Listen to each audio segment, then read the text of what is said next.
Good afternoon. Welcome to the Reconnecting Charlotteans Luncheon, or Charlotteans Reconnecting. Thank you for sharing your lunch hour with us. My name is Joanne Oppelt. I'm an author, faculty member at National Development Institute, and a senior counselor with National Development Systems. I work with Feel the Vibe to grow their capacity to spread the great work that you will hear about today. I'd like to invite the Reverend Dr. Howell up to start us with an invocation. Dr. Howell?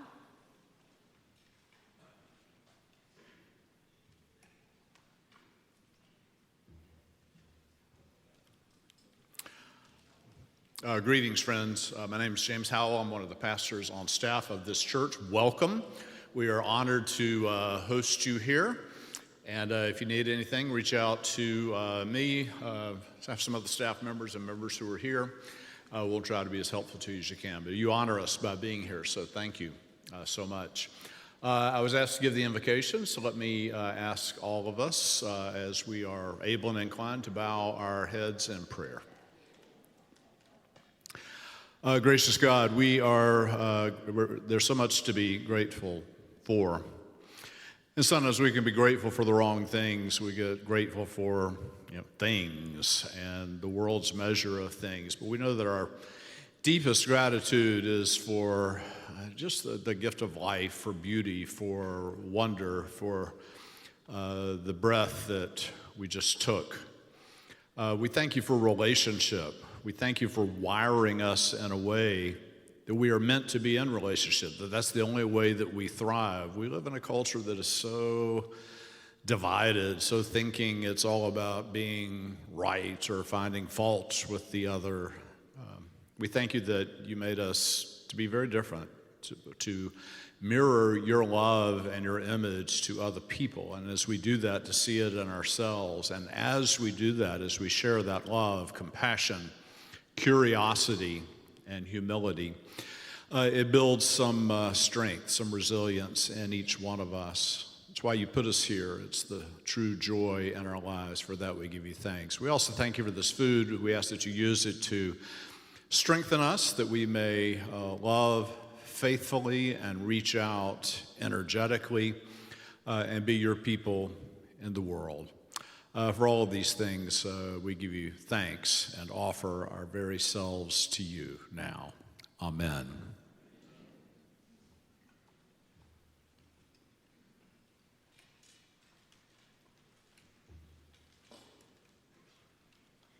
Thank you, James. So I'd like to, first of all, turn your attention to what is at your table. You will see in the top a program that you can follow along today's activities. You will also have in your bag what we call a case for support. This is what it looks like. This is some of the material that we'll be covering today in terms of who Feel the Vibe is, the movement that Feel the Vibe is a part of, and what we're doing about it in the community. It's yours to keep. I welcome you to read it, to take it home, to contemplate over on it, and to just be part of the movement yourself. The centerpieces that you see are the values that Feel the Vibe espouses. I thought that was very creative. So whatever table you are at, thank you. Feel the Vibe is the most compassionate, creative nonprofit I have ever worked with. They are leaders in their field. They leverage their efforts by collaborating with all kinds of community leaders. As a result, they make a tremendous impact in the community. Enjoy what's coming. And what's coming first is our featured speaker, Dr. Boris Henderson. Dr. Henderson is a Charlotte native and current executive at Aldersgate, where he focuses on community development, philanthropy, and real estate. Previous to Aldersgate, Boris served as Vice President of Commercial Real Estate at Dream Keys and in various real estate and underwriting roles at Wells Fargo. He graduated from Davidson College and obtained his master's degree in business administration from Wake Forest University. He recently received a doctorate in ministry from James Walker Hood Theological Seminary with a focus on community advocacy and social justice. In 2000, a current board director at Cross Lane Foundation, Habitat for Humanity International, and the Brenda H. Tapia Foundation, he is deeply committed to the Charlotte community. In 2017, he was recognized as an outstanding emerging philanthropist by the Association of Fundraising Professionals, and in 2013, he was inducted in the Davidson College Athletic Hall of Fame. Deeply committed, he uses his athletic experience to coach youth in sports in his spare time. His motto for living is, "To whom much is given, much is required." I give you the one and only, Boris Henderson.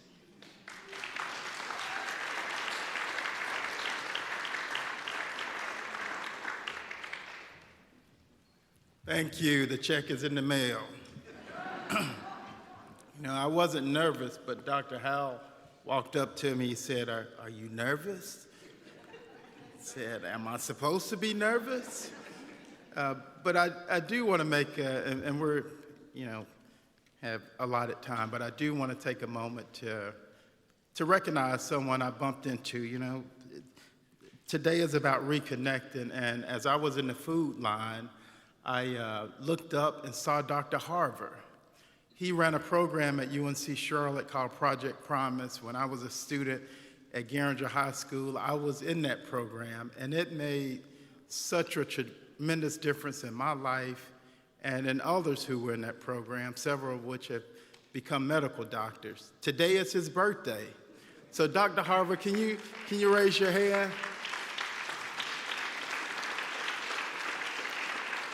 And he's been very consistent. He always had a ponytail and wore Chuck Taylors. So, but good afternoon, everyone. My name is Boris Henderson, as was mentioned. I want to thank you for the opportunity to speak at this wonderful occasion that rightfully focuses our attention on a growing humanitarian crisis in our country. It's literally and figuratively a silent killer. I do want to make a qualifying statement before I begin. I'm a doctor of ministry, so if I get a little preachy, remember that. I'm not a doctor of medicine, nor do I have an advanced degree in psychology or psychiatry. But in a very real sense, one of the remarks I'll particularly make is around depression. And there's biological factors that contribute to depression. So I just want us to remember that as we, as I make my remarks and as we spend time together today. But however, to borrow a phrase from Dorothy Day, ultimately, I will take a few moments here to talk about myself and my observations regarding this topic, because in the long run, all of humanity's problems are the same. The need for human sustenance, connection, and love. So I do feel that I have a right to give an account for myself, a reason for the perspective and unwavering hope that is in me, but I do not have a particular right to discuss it for others with certainty. There is no way to ease into this burning topic, of course. Many of you have read both the U.S. Surgeon General's report from 2021 titled Protecting Youth Mental Health. And there's a 2023 report titled Social Media and Youth Mental Health. Quote, the challenges today's generations of youth, young people face are unprecedented and uniquely hard to navigate. It goes on to mention, and the effect these challenges have had on their mental health is nothing less than devastating. According to a recent report, at least 1 in 3 high school students and half of female students reported feelings of loneliness, sadness, or hopelessness. The numbers are way up compared to a decade or so ago, of course, but I'm glad the report pointed out the fact that even before the COVID-19 pandemic, mental health challenges were the leading cause of disability and poor life outcomes in young people, with up to 1 in 5 children ages 3 to 17 in the U.S. with a reported mental, emotional, developmental, or behavior disorder. If we dig a little further, in fact, based upon every measure of mental health or rates of psychological distress among young people, including symptoms of anxiety, depression, and other mental health disorders, the numbers have increased substantially. If that is not enough, according to the Social Media and Youth Mental Health Report I just referenced, it found that adjusted for baseline mental health status, adolescents who spend more than 3 hours a day on their phones, social media, face a double risk of experiencing poor mental health outcomes, including symptoms of depression and anxiety. So simply put, in these United States of America where wealth, freedom, and opportunity abound, our children have simply lost hope. The cherished author David Brooks contends we have created a culture that is unplanted, lonely, isolated, humiliated. Our young people have fallen for the brutal lies that our culture tells us, and that at the heart of it is a growing cancer of emptiness. Our kids are finding it harder and harder to keep up with homemade self to generate more likes to medicate this numbness. Brooks goes on to argue that we live in a world of despair, which is the symptom of people being detached. And the younger they get, the more apparent it becomes. They don't trust anybody, somebody recently told me. In these great United States, we are crying out inside, but we can't simply blame it entirely on this pandemic or social media. This deep down pain, or soul pain I call it, has been festering for a very long time, much longer than the days when I lived in a house with no indoor plumbing or dodged bullets or had to scout open fields before we played a game of tackle football in the grass, because even as kids we knew that if you got poked by a dirty needle from a heroin addict, that could be a death sentence.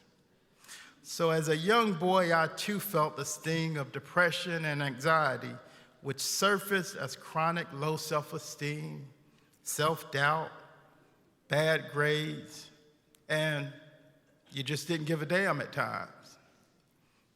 To draw your attention a bit closer to this American dilemma that I believe has been snowballing for decades, I would like to emphasize a close parallel of hopelessness, anxiety, and depression that haunts today's youth to a phenomenon described by Reverend Dr. Martin Luther King Jr. during the turbulent 60s. Walk with me for a minute. In essence, King would describe what we are witnessing as a type of midnight that we're experiencing in this country. You know, it is a darkness so deep, he would say, that we can hardly see our way, which way to turn. And based on mental health statistics, the mental health statistics I just shared, surely it is midnight. Undoubtedly, it's midnight because our youth's impressionable mental and emotional skies are filled with turmoil in the Middle East, war in the Ukraine, famine across the globe, routine mass shootings in schools, the lingering impacts of COVID-19, a deep and widening socioeconomic, racial, and political divide. It is midnight, no doubt.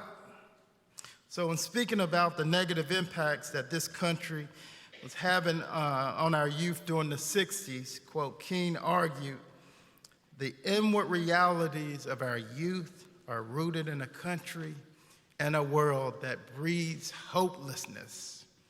Now, don't forget I'm talking about something that King observed over 60 years ago, But he went on to say it's midnight in our individual lives because people are worried, more frustrated, more bewildered today than at any period in human history. So many of us, and particularly our youth, find that those clouds of anxiety are floating in their mental skies, and there is an overwhelming need to address a growing wave of the mental health issues we're talking about here today. Now, these are King's words. Don't get mad at me. These are his words, not mine. And if you think they sound eerily similar to what the Surgeon General has made apparent, consider the fact that King went on to say that so many young people had lost hope and felt like they had nothing to look forward to. That sounds familiar. They had become cynical. They saw all the problems of the world, and our kids today, they can turn on their phone and flip through and see everything that's happening across the globe. It's at their fingertips. But King said so many young people felt there was nothing to look forward to in life due to wars, destruction, and uncertainty. What I'm saying is this midnight that our young people are experiencing today is a familiar one that we have dealt with before. It may be disguised as the negative effects of social media, the opioid and fentanyl crises, mass shootings, gun violence, deaths by suicide, but we are dealing with the non-impact of hopelessness that many of our youth are struggling with.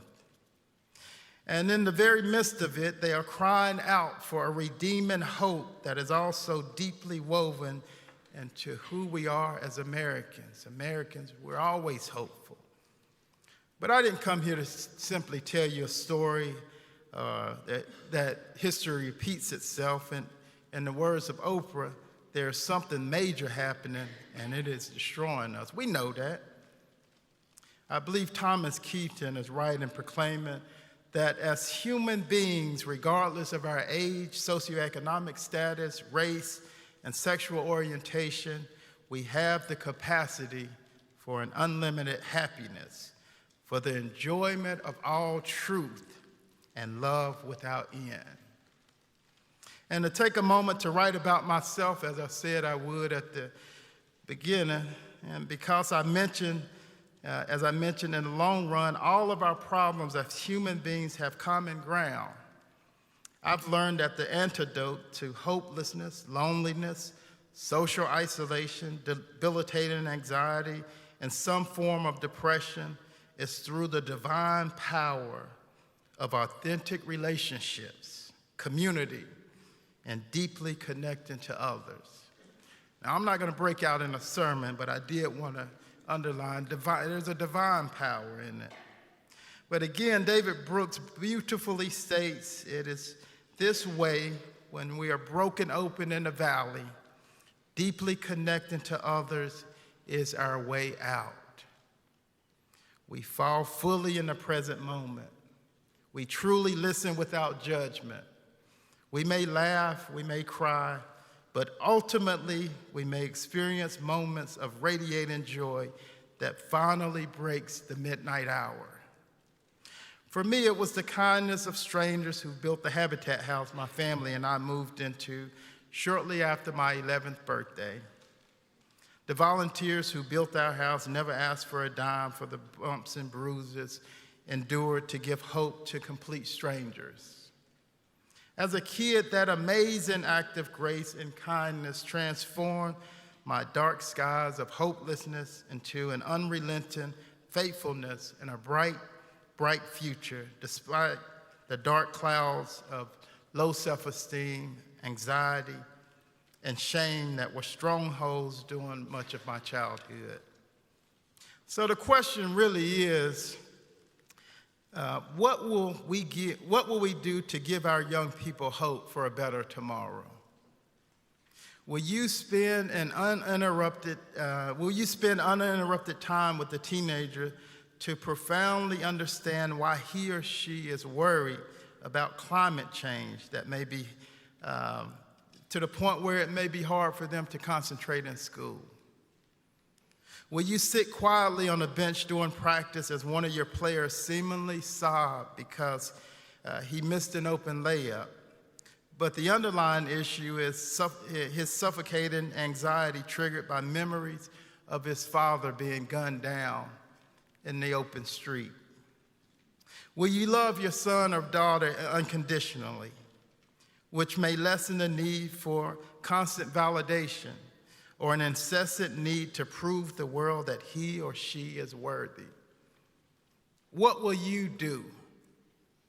Simply put, we must do more to dismantle the systems and structures producing these alarming outcomes.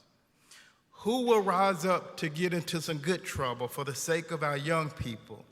They will certainly inherit this world we created. And when we do, I'm very convinced when we do, we will find ourselves in the future generations becoming more and more radiant from these very delicate vibes of hope, love, and a deep faith in a better tomorrow. Thank you.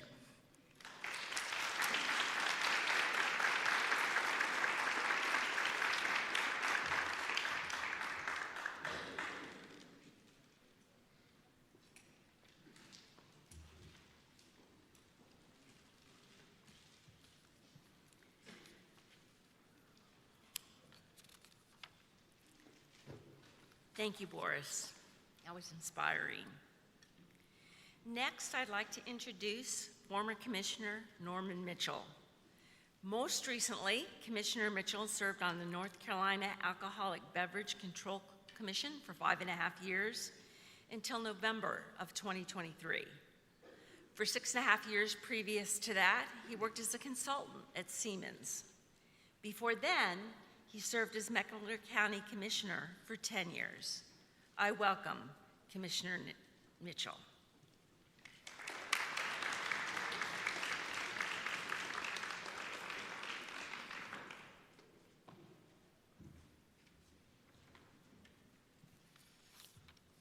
Good afternoon, everyone. And again, thank you all for coming today because this is a very important topic that we are discussing. You know, when Dave Nichols called, you have to answer. When Nate and Dave and I approached Dr. Washington, he did not hesitate to participate in this. And for all the citizens and surrounding citizens of Mecklenburg County, we are very thankful and blessed to have Dr. Renard Washington as our current public health director. Renard Washington currently serves as the public health director for Mecklenburg County Public Health, responsible for leading more than 900 interdisciplinary public health professionals who work daily to protect and promote health among county citizens with the emphasis on improving health equity. Prior to his role, he served as the Deputy Health Director, overseeing internal operations and leading many aspects of local response to COVID-19. Before moving to Charlotte, Dr. Washington served as a chief epidemiologist and the Department Health Commissioner for the city of Philadelphia. There he made significant progress in expanding and integrating public health data systems, leading to the development of the city-county veteran violence prevention strategy, and completed the first ever regional community health assessment. In partnership with 9 healthcare systems covering a 5-county region, Dr. Washington earned his undergraduate and graduate degree from the University of Pittsburgh. Please help me welcome Dr. Renard Washington.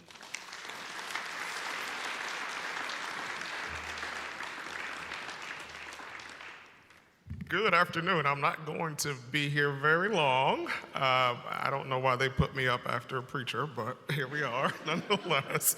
It's certainly my pleasure to be here this afternoon, and it's certainly my pleasure to serve as your Mecklenburg County Public Health Director. I just want to talk for a few moments about the issue that we're talking about this afternoon related to youth mental health.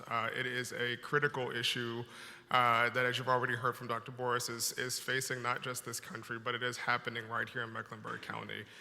One of our most essential responsibilities as the local public health agency is to track and trace what's happening as it relates to health and what's impacting health in a community. Every year we produce a State of the County Health Report, which I have the great pleasure of presenting to the Board of County Commissioners and making it available to our residents. We also produce every 4 years a community health assessment, which is a really comprehensive document that covers every bit of aspect of health that you might be able to imagine. As a part of that process, we ask residents, what do you feel like is the most important, most consequential thing impacting health in Mecklenburg County? We did a pretty extensive survey. We have focus groups, we have groups at churches like Myers Park, and talk to residents about what's driving health in the county that we should be focused on. The last time we did that was in 2022, and at that time, the leading health issue of consideration from every demographic group in this county was mental health. The combination of both the mental health crisis that we're seeing, not just among our youth, but our adults, our older adults, but also the impact of the opioid epidemic in this community. Speaking specifically about youth, we have seen more than 100% increase in the last 3 years alone in the number of kids who are showing up at the hospital emergency department with symptoms of mood disorders or depression or suicide ideation. That's 100% in just a few years. And that is a large part due to a lot of the contextual issues that were created as a result of the COVID-19 pandemic. But as has already been said today, not just the pandemic. There has been sort of this notion that it's just COVID and it'll go away. But I argue that that's really not true. We have a lot of different social factors. These kids have experienced mental distress from a lot of different sources, as has already been mentioned, living in neighborhoods and communities where violence occurs on a daily basis, seeing the social unrest that occurred across this country, as well as seeing all of the uneasiness that's happening among adults is influencing the well-being of our kids, and the fact that social media just becomes a gateway or a pathway to have real-time access to all of that is really a challenge for youth. There's a book that I've been reading called The Anxious Generation, and I fear that's what we're creating. We're creating a generation of youth who are anxious, and we have the power to act. And so my call to folks today really is to think about what it is that each of us can do to not just take action as it relates to a specific initiative or organization, but what can we do in our own lives every day to serve as leaders that can inspire people to think about our youth and the conditions that we are creating for youth to live in, and the policies that exist in this country and in our state and our county that either make that possible or not. We have worked with our public school district here to bring new resources to bear, new behavioral health counselors, new mental health counselors, but just as an example of bad policy, those services are now harder to access because of policy passed in Raleigh, right? And so we have to be thoughtful and mindful. It does no good to have counselors in schools if kids can't access them. It does no good to have counselors available in schools if kids don't have the power to be able to use them and feel safe using them in a space without having to even have that conversation with their parents. So it's important that we think about what decisions we make as adults, because the kids are really our most precious asset. I don't want to be too far off topic, but I also think it's really important to note that this issue is not just one experienced by our youth in this community, and we do have an aging population in Mecklenburg County. In about 10 years, all the baby boomers are going to be over 65, and among our older populations, our senior adults, there is those same experiences and feelings of loneliness, as well as depression and social isolation, which just gets harder as people get older. So as we're thinking about how do we come together collectively to intervene and create space and opportunity for our youth, it's also really, really important that we also think about our aging community that is also, in about 10 years, going to be mostly older adults in this community because folks aren't having as many kids as they used to. So with that, I leave you guys to challenge yourselves to think how you might be able to help us in this work. We in public health are really, really good at assessing where we are and how we're making good progress. We're also great at convening stakeholders from multiple disciplines to come together and create solutions for problems. But the simple truth of it is government cannot do this alone. It cannot be left up to our school district. It cannot be left up to the public health department or even our behavioral health providers in the community. It will take an entire community to make people feel connected, energized, and connected to each other. And I do think that there's a role that everybody in this room can play in that effort. And so I encourage you to think and challenge yourself to think about our youth. They are the future, and they are the opportunity that we have to leave the world in a better place. So with that, thank you to the folks who invited me here today. I appreciate the invitation and look forward to where this initiative grows as a part of the broader ecosystem of solutions. No one answer is going to work. There is no one initiative, program, or effort that's going to solve this big, humongous problem, and so every hand on deck is what we need, and I do appreciate you guys for taking the time out this afternoon to think about how this might make a place. So thank you all.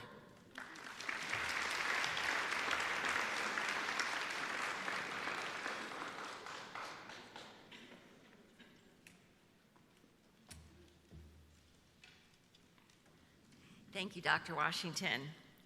I'd like to direct your attention to the screens where we are going to present a video, The Gravity of Social Isolation.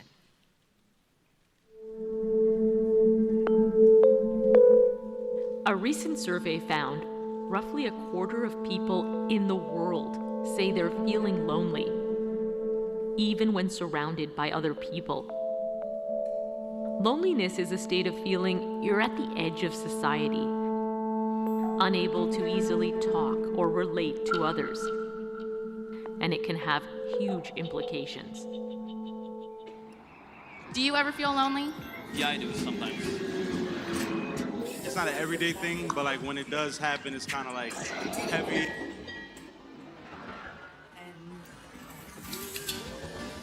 Our modern world is more connected than ever, and yet more and more people suffer from isolation and loneliness. How do you explain this contradiction? So the way you know you feel lonely is it hurts. Scientists say the quality of our in-person interactions have been deteriorating for decades. Being socially disconnected, which can range from feeling alone to being isolated, is bad both for individual and societal health. I'm sure you would agree that this is so interesting, the fact that loneliness can physically harm you. The problem is that more and more people are lonely today. In fact, it's almost 1 in 3. You'd think that with all of this social media, smartphones, and FaceTiming that allow us to get in touch with one another instantly, that we'd feel more connected. But actually, the opposite is true. That what I'm about to say is not my opinion, but it's actually what my findings have been showing for over 3 decades as the root of our problem. And what young people teach us through my mixed method longitudinal research that I've been doing for over 3 decades is that we live in a culture that's out of sync with our nature, and that's creating a crisis of connection, which is essentially loneliness. We initially talked about technologies aimed at helping people overcome loneliness and isolation, but can AI ever be as good as the real thing, or is this just a symptomatic treatment of a much larger problem? Over saying that technology created this disconnection. It just exacerbated what was already happening, because we cannot live in a culture that doesn't value our social and emotional natural capacities and needs, or else we kill ourselves and we kill each other, which is what's happening right now. I mean, we're really in a crisis at this point, and we're not seeing sort of what I call the hand in front of our face, which is a cultural problem. It's not an individual problem. It's not a matter of just fix the lonely people. It's a matter of changing our culture so that we value both sides of our humanity, which is our hard and our soft sides, not just our so-called hard sides. This widespread disconnection presents profound threats to our health and well-being. Social connection is as fundamental to our mental and physical health as food, water, and sleep. And it affects our performance and productivity at work, school, and in our communities. Now is the time to invest in building social connection. The keys to connection are simple. Answer a phone call from a friend. Invite someone over to share a meal. Listen and be present during conversation. Seek out opportunities to serve others. These steps may seem small, but they're extraordinarily powerful. By strengthening our relationships, we can improve our heart and brain health, reduce our risk of diabetes and high blood pressure, boost our immune systems, and lower our risk of depression. We can build lives and communities that are healthier and happier. And we can ensure our country and the world are better poised than ever to take on the challenges that lie ahead.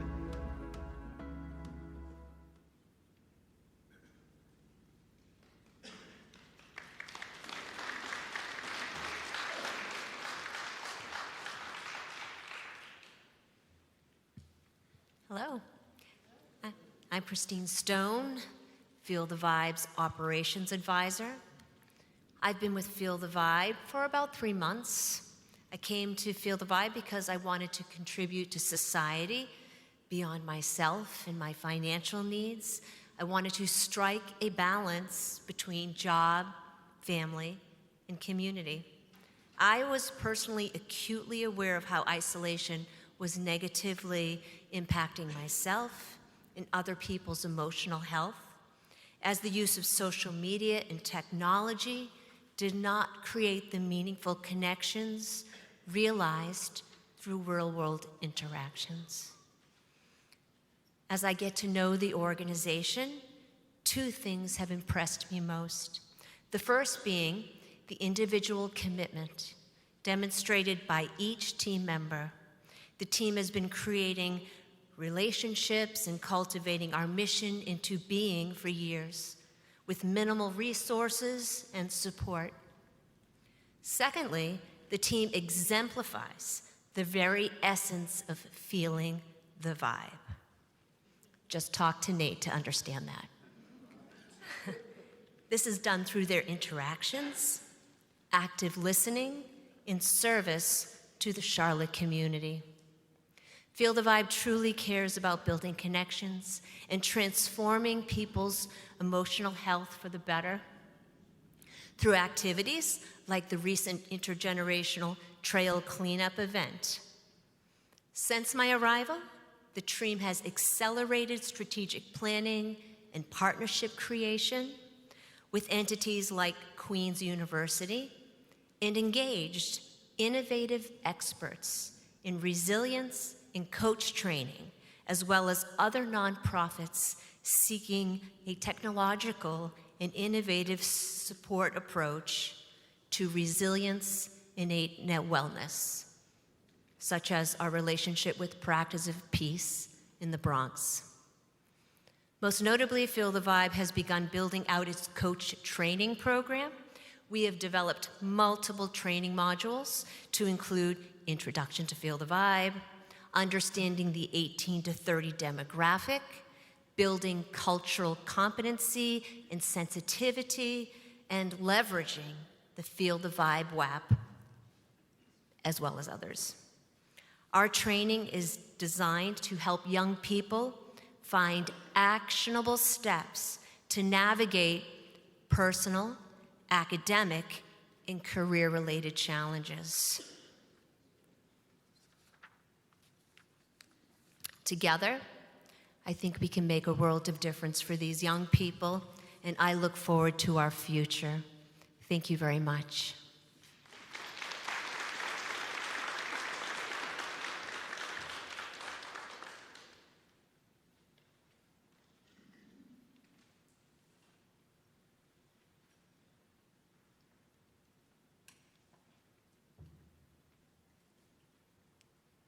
Thank you, Christine. I'd now like to invite Dolores Miller up. Dolores?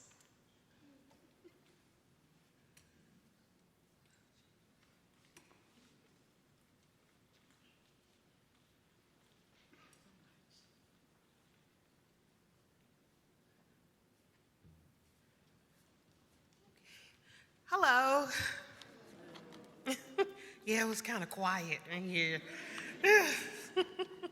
My name is Dolores Miller, and I am honored that they asked me to get up here and say a couple of words about how I got involved with Feel the Vibe.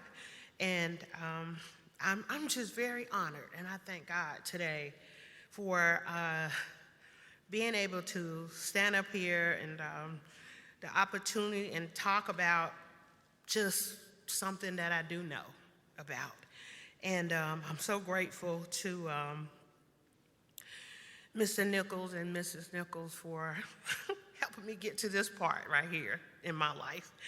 And so with that, I just, introduce myself.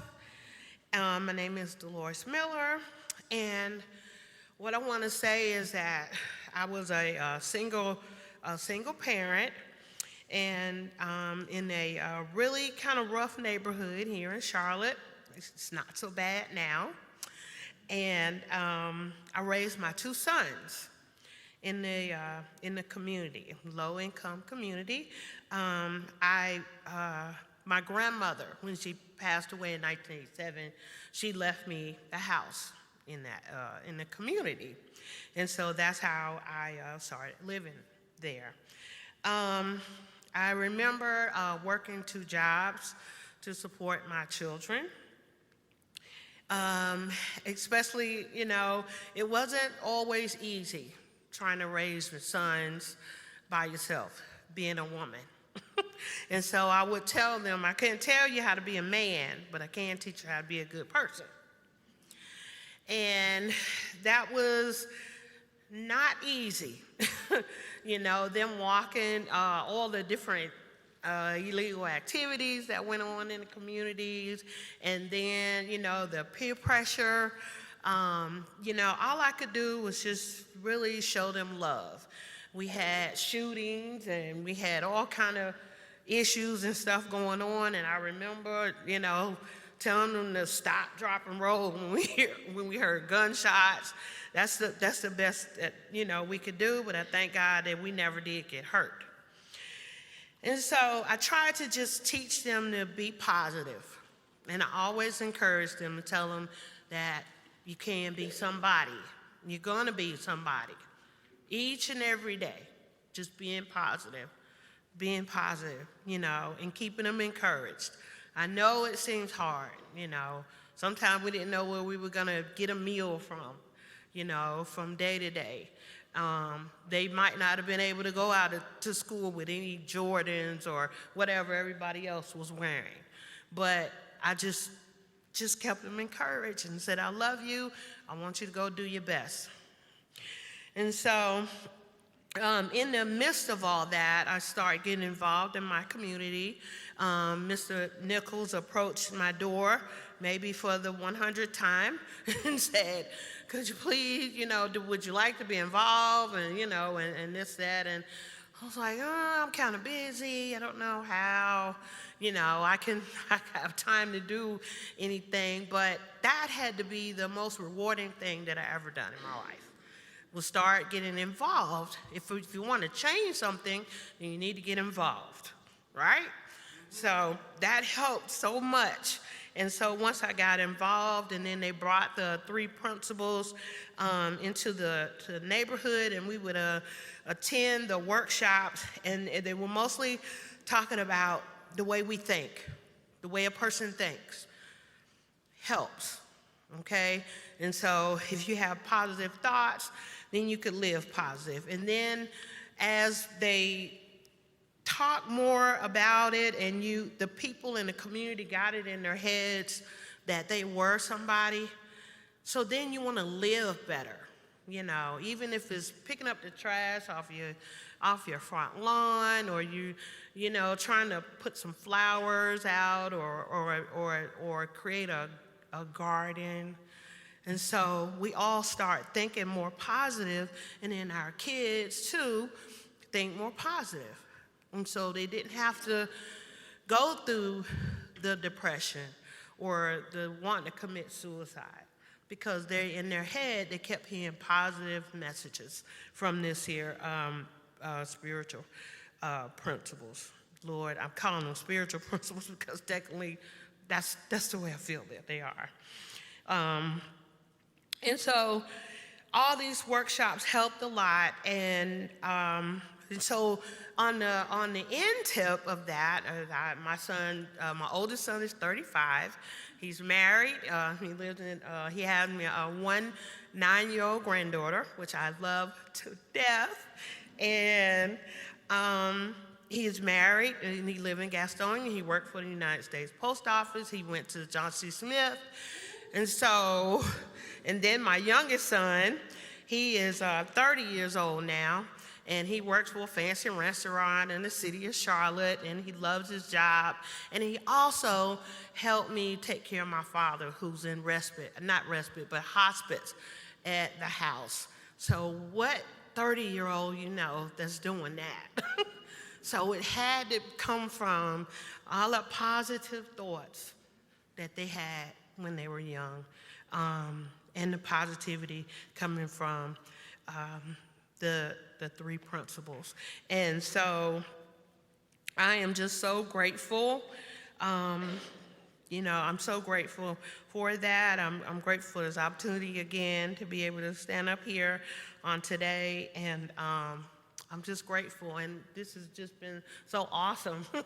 So good to see everybody today, whether I know you or not know you. Nice to meet you, and I hope that you continue to think positive. Thank you.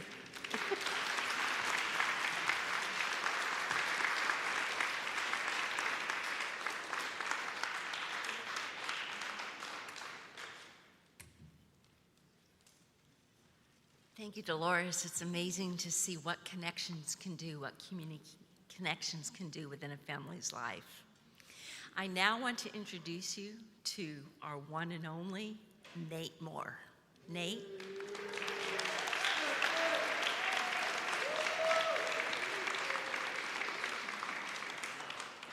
Howdy, everyone. Howdy, everyone. Yeah, now that's the vibe I like to feel. I must first say that this is truly amazing, and I am so grateful just to be here in front of you. I've heard all of the words that resonated and has resonated with me since I met Dave Nichols, and we started this community work journey. And, we wanted to bring that to this event, so that's why you see these common terms of trust and love and hope, support, connection, gratitude. I know that you guys probably read my little story in there, and I shouldn't be standing here, but I am. And that's what made me realize that I have a lot to offer to the world. And it was truly the love of a younger brother that got me that had me in his arms before he physically had me in his arm. He just created this safe space for me to just talk. And he listened. And in that listening, something magical happened that, I don't know any other way to put it other than what it is the same thing that runs in our veins in each one of us. It's this living energy that keeps our heart ticking, that keeps our blood pressure regulated. It's all of that. And let me say, now, I'm not a mental health specialist. I'm not a counselor. I'm just a buddy. I'm just a person who has gone through, and something brought me through. And in that going through and being brought through made me realize that the connection to those who were in my life, to those who are in my life now. I see strangers. I see people who know me a long time. I see people like Bob Rudolph over there who's like, Nate, you can do this. I see people who saw more in me than I saw in myself. So I told Dave that, hey, man, this is what we've been doing, and this is what we should, continue to do. And Dave, in his infinite wisdom and his love for mankind, said, yes, Nate, let's do this. Let's call it Feel the Vibe. I said, okay, I'm not into labels, but I'll go with that. But the great thing is that once we started this human connection, we started meeting people where they are. I don't care if you're a drug dealer on the street, if you're an opioid user on the street, I'm gonna love you right there because I've been there. I don't care if you're depressed and you're ready to blow your brains out. I'm gonna meet you right there because I've been there. And that's what propels me to put every ounce of being that I have into helping others get to that place of love, self-love, and connection with another human being. Because the Almighty has given us all that precious gift of being human. And we need to connect, no matter how we do it. Just call somebody up and say hi. Total stranger on the street, give them a smile. Yes. Some people say it's impossible that we could fight this and eradicate social isolation and loneliness. But I say it's possible. Anything is possible when you believe that you can be a part of changing the lives of another human being just by showing them love. Thank you, everybody, for being here. I love you like you've never been loved before. And all I got to say is thank you, thank you, thank you, thank you. Amen.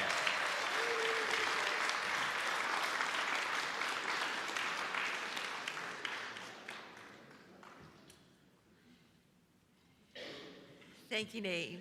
Gee, I feel like I'm introducing a celebrity next time. The infamous Dave Nichols. I give you Dave.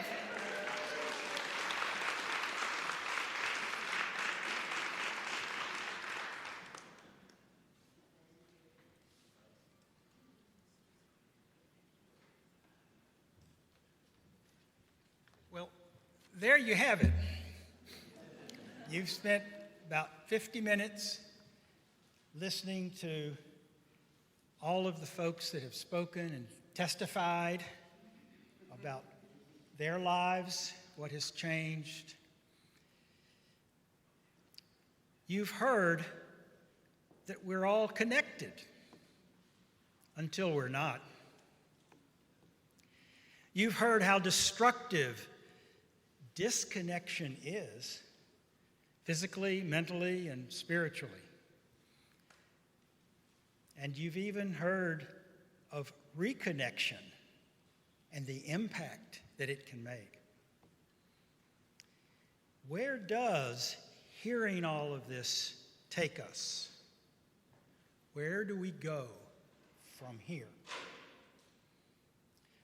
You've heard or read or will read in your little brochure about the plans that have been made through organizing Feel the Vibe. We're going to aim to get 25,000 connections of young people, young adults, here over the next 3 years. 5,000 of those already have suicidal ideations. You've heard about us recruiting buddies who are caring, listening, and connectors.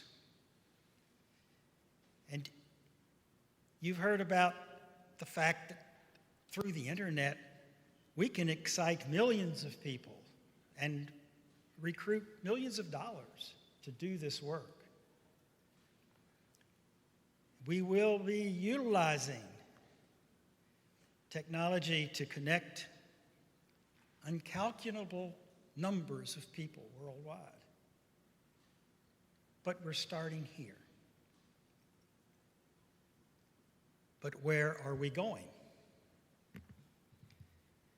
29 years ago, I drove into Lakeview, the Lakewood residential area here in Northwest Charlotte. I had just accepted a job with the local community development organization. I only knew what the police had told me. This is the worst place in Charlotte. But on top of that, I knew nothing about community organizing. Where am I going? I have no idea. Maybe I should start right here.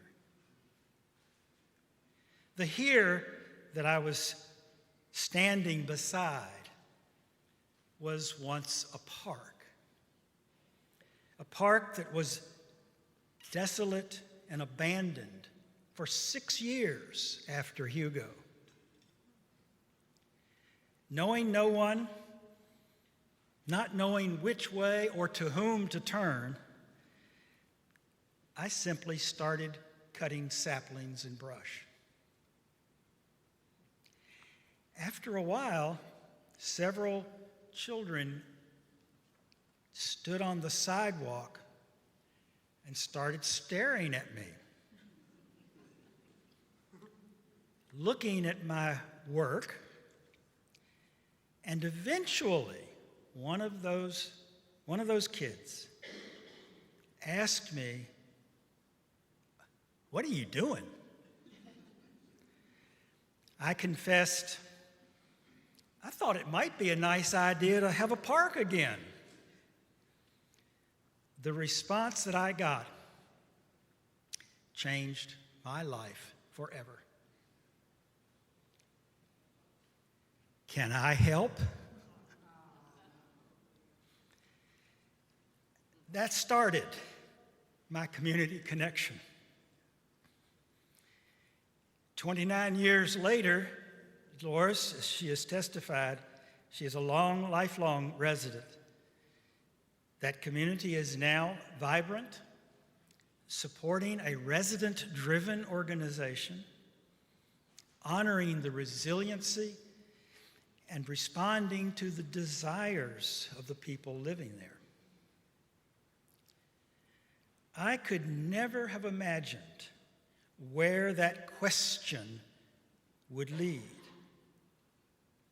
I could only be open to the future. I said, yes, indeed, you can help. The question before us now is, where are we going? The we I'm talking about is not just the small, well-intending, talented, experienced, hopeful, excited, dedicated group who are using Feel the Vibe as an identifier. The we I'm asking about is this entire room. It is we who will look to the kids on the sidelines.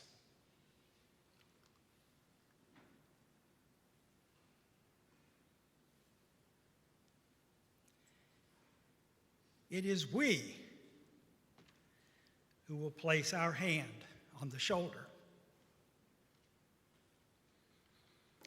It's we who will recognize the worth of the person before us. It is we who will see the unknown opportunities in that person. It is we who will ask, how can I help?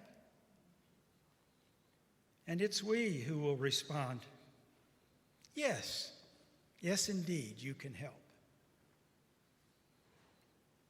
It's we who will intentionally know another person. It is we who will risk and trust the power of sharing who we are with another person. Which is we who will listen without judgment, with caring and love. It is we who will find commonality and connection with another person. Stay with me for about 60 seconds. Everybody, hold up your right hand. Now let's place it over your heart. And just for a moment, close your eyes and think about the person and the people who are in your life. Those who have been there for you during good times and bad. Those who have supported you. Those who have been with you when you didn't believe in yourself. Those who reminded you that you mattered and that they cared.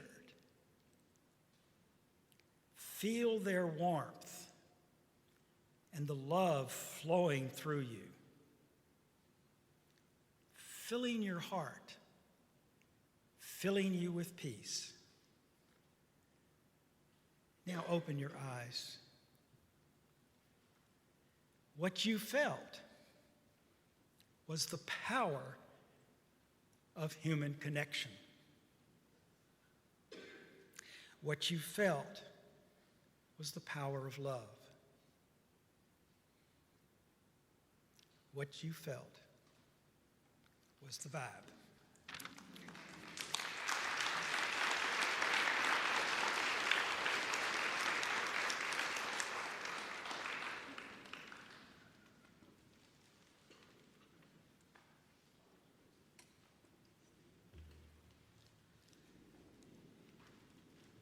I'm glad I don't have mascara on today. It would be dripping down my face. Friends, if you have heard anything today that fits with your goals for yourself, your family, or your community, we look forward to meeting with you personally. And I have a question, and spoiler alert, the answer is yes. When Dave calls you, will you take his call? Yes. No. I cannot hear you. When Dave gives you a call, will you take his call? Yes. Great. Thank you for coming today. Thank you for spending your lunch hour with us. I'm going to call Nikki up to Chaplain Nikki Moore up to do the benediction. I did want to say after the benediction, we are going to have a raffle for our wonderful volunteers from Queen's University.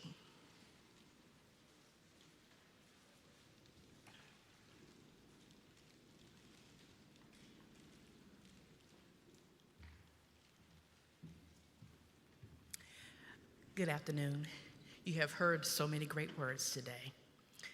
But I want, as we get ready to depart, and the benediction is a closing blessing and a sending out, each one of your tables has a word that connects to today's significance, whether it is trust, gratitude, hope, connection, support, so many. So it is our closing benediction prayer today that you go in gratitude, that you go in hope, that you leave out of these doors walking in faith, connected not only by those at your table, but connected to the spirit of resilience and the newness of what is to come as we not just have a presence, but you have felt the vibe of what is holy. Thank you so much for coming and joining us on today and on the behalf of the Feel the Vibe team. God bless you and go in peace. Thank you again.